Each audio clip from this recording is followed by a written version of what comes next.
ఇంట్లో ఉన్న బంగారాన్ని విడిపించి ఆ రోజు ఆన్లైన్ రేటుకే మేము కొంటాం. Sharma gold company. నమస్కారం, వెల్కమ్ టు సుమన్ టీవీ. నేను గీతాంజలి. ప్రస్తుతం మనతో పాటు శివరుద్ర సాధు గురుగారు ఉన్నారు. వారితో మాట్లాడదాం. గురుగారు నమస్కారం అండి. నమస్కారం అమ్మా. గురుగారు, వితంతువులు బొట్టు పెట్టుకోవచ్చా? ఎందుకంటే మన ఆచార వ్యవహారాలు చూసుకుంటే గనక వాళ్ళు బొట్టు ధరించడం కానీ మెట్టెలు కూడా తీసేస్తూ ఉంటారు, మట్టి గాజులు వేసుకోరు, మంగళసూత్రాలు అయితే ఎలాగో తీసేస్తారు. అసలు నువ్వు వివరణ అంటే డీప్ క్వశ్చన్ అది. ఒక వ్యక్తి ఎందుకు కోల్పోతాడు ఇవన్నీ? అంటే భర్త చనిపోతే ఖచ్చితంగా ఇవన్నీ తీసేయాలా?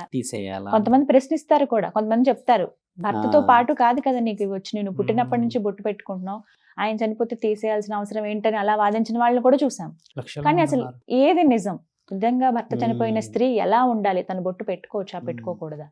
ఒక వ్యక్తి ఏంటంటమ్మా, మీరు అడిగింది ఏంటంటే భర్తలు చనిపోయినాక చాలా మంది బొట్లు పెట్టుకొని తిరుగుతుంటారు, రోడ్డు పైన బయటకు వచ్చేస్తారు, పద్ధతులు ఏముండవు వాళ్ళ దగ్గర, అసలు ఏంది పూర్వం ఏమో ఒకలాగుండేది అనేవాళ్ళు కదమ్మా. ఈ విషయాన్ని కొంచెం డీప్గా తీస్తే ఒక స్త్రీ, నేను ఇందాక ఏం చెప్పానంటమ్మా, 13-14 సంవత్సరాల వయసు ఎంతకు చెప్పానంటే, స్త్రీకి ఈ యొక్క దాంపత్య జీవితం ఉంటుంది చూడమ్మా, అది అత్యంత ముఖ్యమైన వెపన్, అస్త్రం పురుషుడే. ఆయన మీదే ఊహించుకోగలదండి ఎవ్రీథింగ్. కోపం, కామం, క్రోధం, దుఃఖం, ఆశ, ఆనందం ప్రతిదీ ఊహించుకోగలదు. అంటే నాకు తెలిసి శాస్త్ర గ్రంథాల ఇతిహాస పురాణాలలో దేవాది దేవతలు కూడా కామానికి తప్పించిపోయిన రుజువులు ఉన్నాయి మన దగ్గర. వాళ్ళని మోహించారు, వీరిని మోహించారు అనే తరుణాలు ఎక్కువ శాతంగా ఉన్నాయి. ఇక్కడ ఒక స్త్రీ మన సంప్రదాయంలో మనం మాట్లాడి ముందుకు తీసుకెళ్తే, కామం అనేది ఒక స్త్రీ చాలా బలంగా పరమాత్ముడు ఇచ్చిన ఒక ఆజ్ఞ. మనం ఏమంటాం 13-14 సంవత్సరాలకి మెచ్యూరిటీ అంటాం కదమ్మా. అది యాక్చువల్ అది మెచ్యూరిటీ కాదు. యాక్చువల్లీ ఈ ఏమంటారు పుష్పవతి ఈ కార్యక్రమం కాదు. అది యాక్చువల్లీ వచ్చేసి అబ్రబ్రహ్మ లోకాల్లో పరమశివుడు, బ్రహ్మ, మహావిష్ణువులు మళ్ళీ ఒక స్త్రీ రాత రాస్తారు ఆ రోజు. ఈవిడ పుణ్యమై సౌభాగ్యాన్ని కాపాడగలదా? ఈవిడ జీవిత లక్ష్యాన్ని, వంశోద్ధారకులను పుట్టించగలదా? పుణ్యమైన పనులు చేసి సమాజ బాగోగులు, అత్తామామలు, ఇటు అటు రెండు, ఇటు మెట్టినింటిని ఇటు పుట్టినింటిని చూసుకోగలదా అని నిర్ణయించగలుగుతాడు.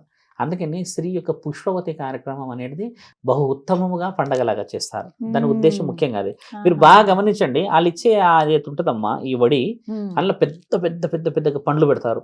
అంటే మంచి పౌష్టికమైనవి, కొంత బెల్లము, కుడకలు చాలా బలంగా ఎందుకు పెడతారంటే, ఆ వడి ఎంత బలంగా నిండితే జీవితం అంత పండుతుంది అనేది పెద్ద మనుషుల మాట. అది నిజంగా నిజమే. ఎందుకంటే అప్పుడు తిన్నప్పుడమ్మా ఎంటైర్ బ్లడ్ ప్యూరిఫికేషన్ అయ్యి మంచి రక్తస్రావం అనేది ఆ 11-12 రోజులు జరిగితే లైఫ్ టైంకి కావాల్సిన అన్ని డోర్స్ ఓపెన్ అవుతాయి.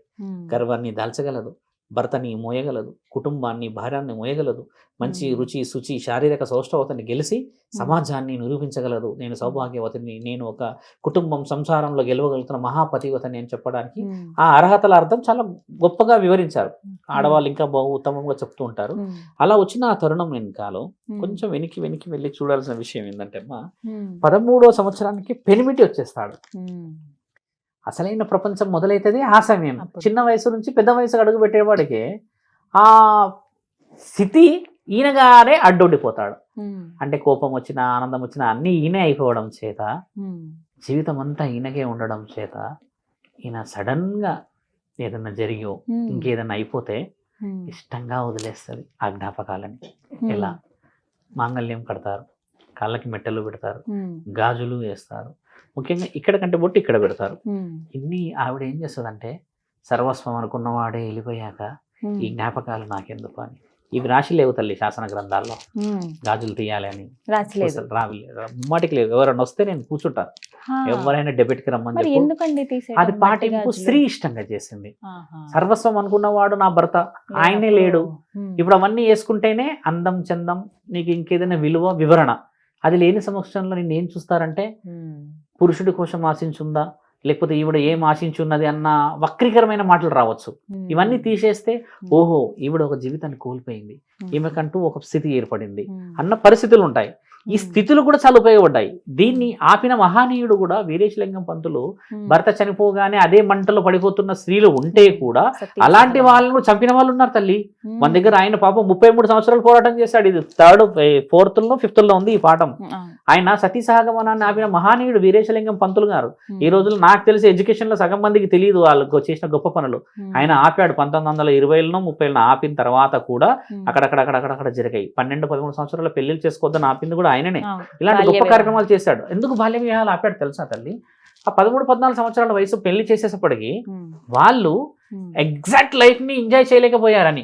ఎలా ఎంజాయ్ చేయలేకపోయారంటే ఇటు తీసుకెళ్ళాలి, గొడ్డును తీసుకెళ్ళి కట్టేసినట్టు అక్కడ ఇంట్లో కట్టేసేస్తే అక్కడ పెండ తీయాలి, బో చేయాలి, అత్తామామల మర్యాద, ఈ పులువల కొడతారు, ఇక్కడ మాట్లాడితే నీ మర్యాద నా మర్యాద అంటారా అని ఇవన్నీ విలువలు ఆయన చూసి అభం శుభం తెలియని ఒక జీవితాన్ని నాశనం పట్టిస్తున్నారా అని గొప్పగా తీసుకెళ్ళాడు.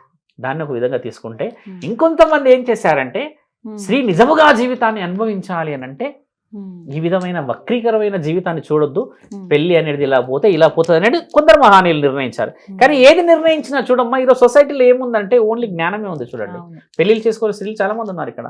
ఎందుకంటే ఫైనాన్స్ చేసుకోలేకపోయి ఉంటారు. జాతక బలం అడగరు ఇక్కడ. ఫైనాన్స్ కోసమే చేసుకోవట్లేదు చాలా మంది. సెటిల్ కాలేము, మంచోడు రావాలి, అందగడ రావాలి అని ఆశతో కాదు చాలా మంది. ఇంకా మేము సెటిల్ కాలే, మాకు ఇల్లు లేదు, మా బతుకులు అంతా అంతే. ఇట్లా సగం మంది స్త్రీలు ఉన్నారు లోకంలో. అట్లా ఇప్పుడు దీంట్లో జాతకం పనిచేయదు. ఇక్కడ పురుషులు కూడా ఉన్నారు అలాగా. మా నాన్న చనిపోయాడు చిన్నప్పుడే, మా నాన్న అలా వెళ్ళిపోయాడు, ఇలా ఎన్నెన్నెన్నో తరుణాలు వచ్చాయి. కొంతమంది పెళ్లిళ్ళు తొందరగా జరిగిపోయి దే ఆర్ వెల్ సెటిల్డ్ అనుకోవచ్చు, సెటిల్ కాకపోవచ్చు కూడా. ఇలా మీరు అన్నది ఏంటంటమ్మా, ఒక స్త్రీ సర్వస్వం అనుకున్న వాడే వెళ్ళిపోవడం చేత ఇష్టంగా తీసేసి చాలా చాలా చాలా బలంగా తిరుగుతూ ఉంటుంది. 2వ పెళ్లి అనో లేకపోతే 3వ పెళ్లి అని చెప్పేసి కొంతమంది మహా ఆలోచనలు చేసిన వ్యూహం అది. అంతేకాని అది కూడా మొత్తానికి ఏంటంటే జీవితం మొత్తం ఇలా ఉంటే కొంతమంది తప్పుగా చూస్తారమ్మా. కొంతమంది ఉపయోగించుకునే రీతిలో చూస్తే కొంతమంది అవకాశవాదులు లక్షల్లో ఉన్నారు ఈ రోజుల్లో. అలాంటి 100 కుటుంబాల్లో నాకు సంప్రదింపులు వస్తారు కదా. అలాంటి దారి తీయకుండా భర్త తాగుబోతుడైనా బలహీనుడైనా పక్కన ఉంటే పశువులు కూడా చూడడానికి భయపడతాయి. మానవులకు హద్దుపద్దు లేదు తల్లి, వావి వరుసలు లేకుండా ఉన్నారు ఇక్కడ. అందుకని చెప్పేసి మాంగళ్యం అనేది ఏ స్త్రీ కోల్పోవద్దు తల్లి.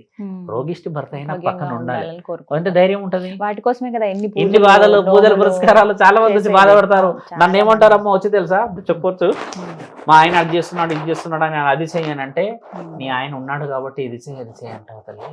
ఒక్కసారి అనాథాశ్రమానికి వెళ్ళి చూడు, మా నాన్న ఉన్నాడో లేడో, మా అమ్మ ఉన్నాడో లేడో, ఎన్ని కుటుంబాలు ఉన్నాయంటే ఏడుస్తారమ్మా వాళ్ళు. చాలా బాగా చెప్తారు స్వామి. అదే వేరే స్వామి అయితే నేను అది చేస్తారు ఇది చేస్తా అని చెప్పి డబ్బులు తీసుకుంటారంటారు. పరమాత్ముడు అన్ని చేసేస్తున్నాడు. బాటసారులో అంతే తల్లి. మనం దాహమైందా, నీళ్లు ఉన్నాయి, తిన్నావా, తీసుకో. నిద్ర వస్తే కూడా రోడ్డు మీద కూడా నిద్రిస్తాడు. రాజు కూడా అదే నిద్ర. అంటే నిద్రలో తేడా లేదు. రోడ్డు మీద పడుకున్నారా సుంటా అని లేపటి నిన్ను. అందుకే ఆకలి రుచులు కాదు, నిద్ర చోటారు కదా తల్లి. దాంపత్య జీవితం స్త్రీలు గౌరవిస్తున్నారు. ఇంకా ఆ గౌరవాన్ని మీలాంటి వాళ్ళు చాలా పుణ్యమైన స్త్రీలు దీపం వెలిగిస్తున్నారు ఇంకా. కాబట్టి ఈ రోజు స్వచ్ఛంగా ఊపిరి పీల్చుకుంటున్నాం. లేకపోతే ఎప్పుడో పాపం ఆడ తప్పు చేయాలంటే కడపకు కూడా తెలియదు తల్లి, చేయగలుగుతుంది కదా. అలా ఎప్పుడు ఏ స్త్రీలు చెయ్యదు. ఉన్న జీవితం ఇదే అని ఏడుస్తుంది, ఉన్న జీవితం ఇదే అని నరకయాతన పడుతుంది. అలాంటి నరకయాతనే కుటుంబం తల్లి. ఏమి లేకుండా సుఖభోగాలు శరీరం కోసమే ఇచ్చే జీవితం ఆ తల్లి. కాబట్టి ధర్మం కాపాడాలని పరమాత్ముడు ఎప్పుడు చెప్తూ ఉంటాడు కదా. ఆ ధర్మమే నిజమైన ధర్మం, దాన్ని కాపాడాలి మనందరం. సర్వే జనా సుఖినో భవంతు. ధన్యవాదాలు గురుగారు. నమస్కారం.